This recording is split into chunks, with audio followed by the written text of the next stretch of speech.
Now, this is going to be a little bit different kind of a video because I haven't talked about this incident really since it happened about 4.5 years ago. And this happened about 10 days after my wife passed away. And if you follow me again, this page is really about alcohol use disorder. And my wife of 25 years passed away about 4.5 years ago.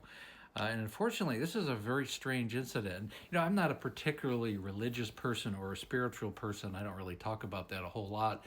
But this particular incident, I've never had a particular experience like this before this, and I've definitely never had one after this. And I was lying in bed, and it was weird. It was a weird, very weird time in my life because my wife was gone, my son was gone at college, and had this big house, and I was all alone, and it was very strange.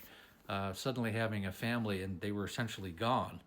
And I woke up one morning. I had to go to work. I had gone back to work. It was about 7:30 in the morning, and I just felt a different energy in the house. I had never felt this before. So I'm going to continue this in the next episode. And I woke up, and again, it was about 7:30 in the morning, and I just could just feel a different energy in the room. I sat in my bed and I was laying down. I wasn't sleeping. I was wide awake, and my dog, Piper, who's a husky, was sitting next to me, sleeping in a circle next to me. She used to sleep in the same spot that my wife used to sleep in after she passed away. Back then the cats always slept with us in the bed, and as long as I lived in that house, they still did. This particular case, Piper stood up, and he could feel the same kind of energy that I did. I felt like this energy came into the room. I don't really know how to describe it. It was like this invisible movement.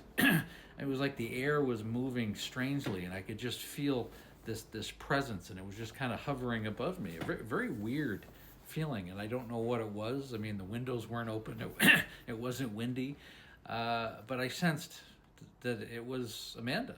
Essentially, very strange. It did feel like it was her kind of energy, and I think I interpreted it later, and I'll explain how I interpreted it later. But the weirdest thing is that Piper stood up, and he's a husky. So if you know huskies, they don't bark, and they howl, and she stood up on the bed and went woo woo, like a howl, like a wolf. That's how they make sound. So the dog could feel the same thing I did, and then suddenly the energy just kind of dissipated, and it was gone. And the whole thing lasted probably a minute or so, and the dog was just kind of freaked out. And I remember the dog looked at me, and we looked at each other like this, kind of like what the fuck was that? It's funny because you had the same kind of emotion as the dog, and then the dog settled down and went back in a circle and laid in the same spot, and I just kind of laid there like, what was that?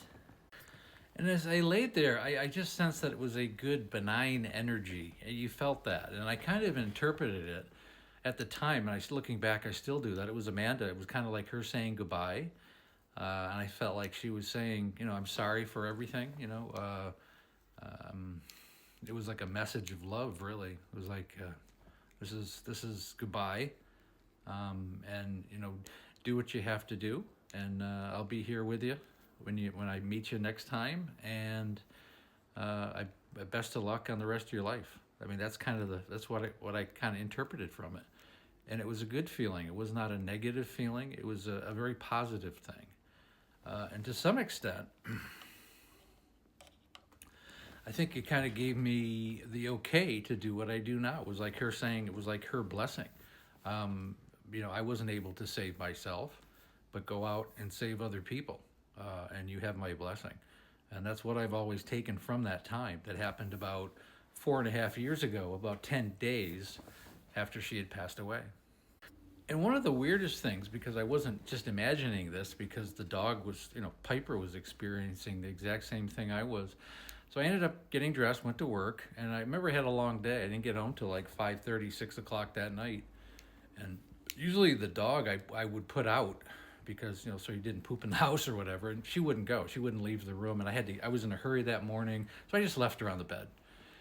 And the weird thing is I came home that night. I mean, it was good 8, 9 hours later, and I turned on the lights, couldn't find the dog anywhere, went upstairs, and Piper was in the exact same position, laying on the bed, and that dog had not moved 1 inch since the prior experience in the morning. And I just kind of went, wow. And I walked in the room, turned the lights on, and she just kind of lifted her head up like, I'm not moving from this spot. And the dog, obviously didn't know that Amanda was no longer with us, and she was really waiting for her to come back. And I think the dog felt that Amanda had come back for a moment, and you could sense that. You could sense that emotion in the dog. And again, I've never had that experience prior to this, and I've never had it after.